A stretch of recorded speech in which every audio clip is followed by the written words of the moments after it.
So his foster parents are now calling his caseworker, and the caseworker shows up. "Mrs. Sheldon," a new voice from below, acknowledging Joan, said. "I came as soon as I heard about the accident." It was a woman's voice, familiar to me, businesslike, curt, with more than a little condescension. I figured those were all the reasons why Miss Fletcher wasn't married. "Miss Fletcher," Joan said, faltering now that the time had come. They usually did. "I'm sorry to—" "No," Miss Fletcher said. "You did well to last this long. I can arrange for the boy to be taken tomorrow." I closed my eyes, sighing quietly. Joan and Roy lasted quite long. Longer, certainly, than any of my other recent sets of foster parents. 8 months was a valiant effort when taking care of me was concerned. I felt a little twist in my stomach. "Where is he now?" Miss Fletcher asked. "He's upstairs." I waited quietly. Miss Fletcher knocked, but didn't wait for my reply before pushing open the door. "Miss Fletcher," I said, "you look lovely." It was a stretch. Miss Fletcher, my personal caseworker, might have been a pretty woman had she not been wearing a pair of hideous horn-rimmed glasses. She perpetually kept her hair up in a bun that was only slightly less tight than the dissatisfied line of her lips. She wore a simple white blouse and a black ankle-length skirt. For her, it was a daring outfit. The shoes, after all, were maroon. "The kitchen, Alcatraz," Miss Fletcher asked. "Why the kitchen?" "It was an accident," I mumbled. "I was trying to do something nice for my foster parents." "You decided that you'd be kind to Joan Sheldon, one of the city's most finest and most renowned chefs, by burning down her kitchen." I shrugged. "Just wanted to fix dinner. I figured even I couldn't mess up ramen noodles." Miss Fletcher snorted. Finally, she walked into my room, shaking her head as she strolled past my dresser. She poked my inheritance package with her index finger, harumphing quietly as she eyed the crumpled paper and worn strings. Miss Fletcher had a thing about messiness. Finally, she turned back to me. "We're running out of families, Smedbury. The other couples are hearing rumors. Soon there won't be any place left to send you." I remained quiet, still lying down. Miss Fletcher sighed, folding her arms and tapping her index finger against one arm. "You realize, of course, that you are worthless." Here we go, I thought, starting to feel sick. This was my least favorite part of the process. I stared up at my ceiling. "You are fatherless and motherless," Miss Fletcher said, "a parasite upon the system. You are a child who has been given a second, a third, and now 27th chance. And how have you received this generosity? With indifference, disrespect, and destructiveness." "We don't destroy," I said quietly. "I break. There's a difference." Miss Fletcher sniffed in disgust. Then she left me, walking out the door and pulling the door closed with a snap. I heard her say goodbye to the Sheldons, promising them that her assistants would arrive in the morning to deal with me. It's too bad, I thought with a sigh. Roy and Joan are really good people. They would have made great parents. Now you're probably wondering about the beginning of the previous chapter. We're now on chapter 2, with its reference to evil librarians, altars made from encyclopedias, and its general feeling of, "Oh no, Alcatraz is about to be sacrificed." Before we get to this, let me explain something about myself. I've been many things in my life: student, spy, sacrifice, potted plant. However, at this point, I'm something completely different from all of those, something more frightening than any of them. I'm a writer. You may have noticed as I began my story with a quick, snappy scene of danger and tension, but then quickly moved on to a more boring discussion of my childhood. That's because I wanted to prove something to you, that I am not a nice person. Would a nice person begin with such an exciting scene, then make you wait almost the entire book to read it? Would a nice person write a book that exposes the true nature of the world to all you ignorant hushlanders, thereby forcing your lives into chaos? Would a nice person write a book that proves that Alcatraz Smedbury, the Free Kingdom's greatest hero, was just a mean-spirited adolescent? Of course not. I woke grumpily the next morning, annoyed by the sound of someone banging on my downstairs door. I climbed out of bed and threw on a bathrobe. Though the clock read 10 a.m., I was still tired. I'd stayed up late, lost in thought. Then Joan and Roy tried to say goodbye. I hadn't opened my door to them. Better to get things over with all that gushing. No, I was not happy to be reawoken at 10 a.m., or actually any a.m. I yawned, walking downstairs and pulling open the door, prepared to meet whichever assistant Miss Fletcher had sent to retrieve me. "Help," I said. I hadn't intended to swear, but a boisterous voice cut me off before I could get to the O. Alcatraz, my boy, the man at the doorway explained. Happy birthday! Oh, I said. You shouldn't swear, my boy, the man said, pushing his way into the house. He was an older man who was dressed in a sharp black tuxedo and wore a strange pair of red-tinted glasses. He was quite bald, save for a small bit of white hair running around the back of his head, and this puffed out in quite an unkempt fashion. He similarly wore a bushy white mustache, and he smiled quite broadly as he turned to face me, his face wrinkled but his eyes alight with excitement. Well, my boy, he said, how does it feel to be 13? The same as it did yesterday, I said, when it actually was my birthday. Miss Fletcher must have told you the wrong date. I'm not packed yet. You're going to have to wait. I tiredly began to walk towards the stairs. Wait, the old man said, your birthday was yesterday? I nodded. I'd never met the man before, but Miss Fletcher had several assistants. I didn't know them all. Rumbling Rons, the man explained. I'm late. No, I said, climbing the stairs. Actually, you're early, and as I said, you'll need to wait. The man rushed up the stairs behind me. I turned, frowning. You can wait downstairs. Quickly, boy, the old man said. I can't wait. Soon you'll be getting the package in the mail and... Stop. You know about the package? Of course I do. Of course I do. Don't tell me it already came. I nodded. Blistering Brooks, the old man explained. Where, lad? Where is it? I frowned. Did Miss Fletcher send it? Miss Fletcher? I've never heard of her. Your parents set that box, my boy. He's never heard of her, I thought, realizing that I've never verified the old man's identity. Great. I've let a lunatic into the house. Oh, blast, the old man said, reaching into his suit pocket and pulling out a pair of yellow-tinted glasses. He quickly exchanged the light red ones for these, then looked around. There, he said, rushing up the stairs, pushing past me. Hey, I called, but he didn't stop. I muttered quietly to myself, following. The old man was surprisingly spry for his age, and he reached the door to my room just in a few heartbeats. Is this your room, my boy? The old man asked. Lots of footprints leaving here. What happened to the doorknob? It fell off my first night in the house. How odd, the old man said, pushing the door open. Now where's that box? Look, I said, pausing the door. You have to leave. If you don't, I'm going to call the police. The police? Why would you do that? Because you're in my house. I said, well, my ex-house, at least.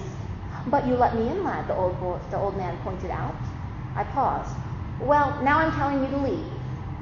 But why? Don't you recognize me, my boy? I raised an eyebrow. I'm your grandfather, lad, Grandpa Smedley, Leavenworth Smedley, oculator dramatist. Don't tell me you don't remember me. I was there when you were born. I blinked, then frowned, then cocked my head to the side. You were there? Yes, the old man said. 13 years ago. You haven't seen me since, of course. And I'm supposed to remember you, I said. Well, certainly. We have excellent memories, we Smedleys. Now about that box. Grandfather? The man had to be lying. I don't have parents. Why would I have a grandfather? Now, looking back, I realized that this was a silly thought. Everybody has a grandfather. 2 of them, actually. Just because you haven't seen them doesn't mean they don't exist. In that way, grandfathers are kind of like kangaroos. At any rate, I most certainly should have called the police on this elderly intruder. He has been the main source of my problems ever since. Unfortunately, I didn't throw him out. Instead, I watched him put away his yellow-tinted spectacles, retrieving the reddish-tinted ones again. Then he finally spotted the box on my dresser, scribbled on brown paper still beside it. The old man rushed over eagerly. Did he send it? I wondered. He reached into the box, taking out the note with an oddly reverent touch. He read it, smiling fondly, then looked up at me. So, where is it?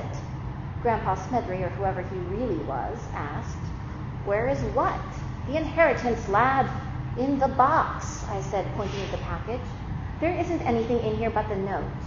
What? I said, walking over. Indeed, the box was empty. The bag of sand was gone. What did you do with it? I asked. With what? The bag of sand, I said. The old man breathed out in awe. So it really came? He whispered, his eyes wide. There was actually a bag of sand in this box? I nodded, slowly.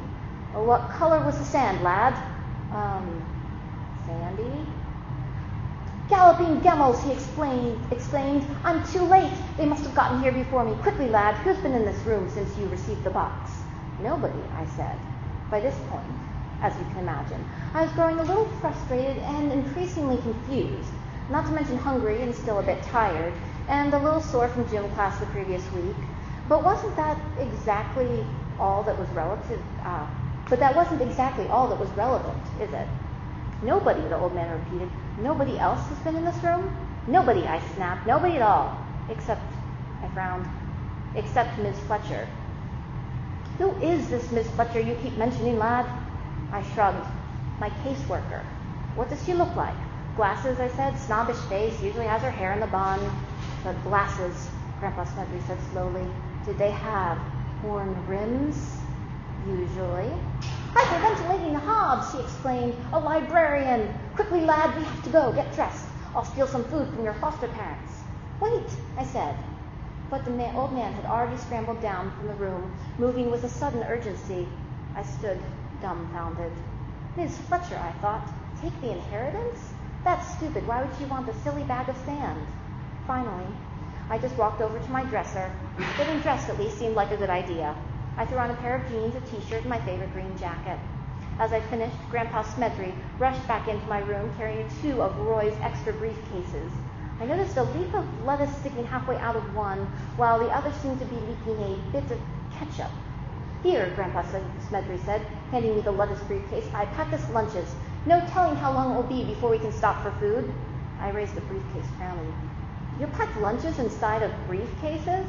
They'll look less suspicious that way. We have to fit in. Now let's get moving. The librarians could already be working on that sand. So, I said. So, the old man exclaimed. Lad, with those sands, the librarians could destroy kingdoms, overthrow cultures, dominate the world. We must get them back. We have to strike quickly and possibly at great peril to our lives. But that's the Smedley way. I lowered the briefcase, if you say so. Before we leave, I need to know what our resources are. What's your talent, lad? I frowned. Talent? Yes, Grandpa Smedley said. Every Smedley has a talent. What's yours? Playing the oboe? This is no time for jokes, lad, Grandpa Smedley said. This is serious. If we don't get that sand back... Well, I said, sighing, I'm pretty good at breaking things. Grandpa Smedley froze. Maybe I shouldn't play with the old man, I thought, feeling guilty. He may be a loon, but that's no reason to make fun of him. Breaking things? Grandpa Smedley said, sounding odd. So it's true. Why, such a talent hasn't been seen in centuries. Look, I said, raising my hand, I was just joking around. I don't mean... I knew it, Grandpa Smedley said eagerly. Yes, this improves our chances. Come, lad, we have to get moving. He turned and left the room again, carrying his briefcase and rushing eagerly down the stairs. Wait, I cried, chasing after him. However, when I reached the door, I paused. There was a car parked on the curb outside, an old car. Now, when you read the words old car, you likely think of a beat-up or rusted vehicle that barely runs. A car that is old, kind of in the same way that, cassette tapes are old. This was not such a car. It was not like cassette tapes being old. It was not even like records being old. No, this car was old like Beethoven is old, or at least so it seemed. To me, and likely to the rest of you living in the Hushlands, the car looked like an antique, kind of like a Model T, but that was just my assumption. The point is that many times, the first thing a person presumes about something or someone is inaccurate, or at the very least incomplete. Take the young Alcatraz Smedley, for instance. After reading my story up to this point, you've probably made some assumptions. Perhaps you, despite my best efforts, felt a little bit of sympathy for me. After all, orphans usually make very sympathetic heroes. Perhaps you've noticed that my habit of using sarcasm is simply a method of hiding my insecurity. Perhaps you've decided that I wasn't a cruel boy, just a very confused one. Perhaps you've decided, despite my feigned indifference, I didn't like breaking things. Obviously, you are a person of very poor judgment. I would ask you to kindly refrain from drawing conclusions that I don't explicitly tell you to make. It's a very bad habit, and it makes authors grumpy. I was none of those things. I was simply a mean boy who didn't really care whether or not he burned down kitchens, and that mean boy was the one who stood on the doorstep watching Grandpa Smedley, waving eagerly for him to follow. Now perhaps I'll admit that I felt just a little bit of longing, a wishfulness, you might say. Getting a package that claimed to be from parents had made me remember days long ago, before I realized how foolish I was being, when I yearned to know my real parents. Days when I longed to find somebody who had to love me if only because they were related to me. Fortunately, I had outgrown those feelings. My moment of weakness passed quickly, and I slammed the door closed and locked the old man outside. Then I went into the kitchen to get some breakfast. That, however, is when someone drew a gun on me.